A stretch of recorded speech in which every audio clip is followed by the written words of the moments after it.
Þú ert málfræðingur.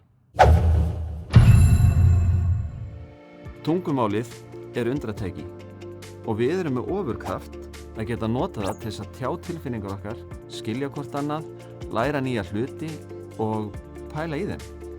Við getum ræktað þennan ofurkraft alla ævina, til dæmis með því að vera duglega að hlusta, tala og tjá okkur, lesa, skrifa, læra nýju orð og merkingu þeirra, en líka með því að tala og rannsaka tungumálið, vera málfræðingar. En hvað gera málfræðingar? Hvað er málfræði? Það að manneskjur eins og ég og þú getum lært tungumál er eitt af undrum veraldar. Vísindamenn eiga erfitt með að útskýra það af hverju börn hafa þennan hæfileika að geta smám saman tileinka sér það tungumál sem notað er í kringum þau, lært að skilja og lært að mynda orð sem að aðrir skilja og ekki síst átta sig á þeim reglum sem að tilheyra tungumálinu. Tungumál eins og íslenska fylgir nokkuð flóknu kerfi af reglum.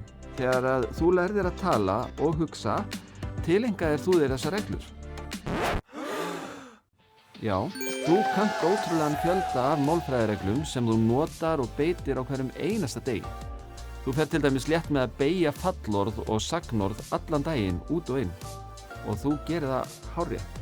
En þegar við rannsökum tungumálið og förum að tala það, þá þurfum við orðaforða og við þurfum að læra heiti á alls konar fyrirbærum sem að lýsa tungumálinu og því kerfi sem það byggir á. Þegar við lærum málfræði erum við að læra þessi orð og merkingu þeirra. Orð eins og fallorð, sagnorð, kyn, tala, fall og við erum að æfa okkur í að nota þessi orð til þess að lýsa því sem fyrir augu ber þegar við rannsökum tungumálið og uppbyggingu þess.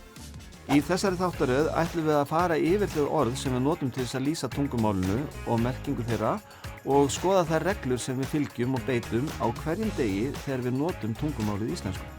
Og nú veistu hvað málfræði er? Næsta skref er að gerast málfræðingur.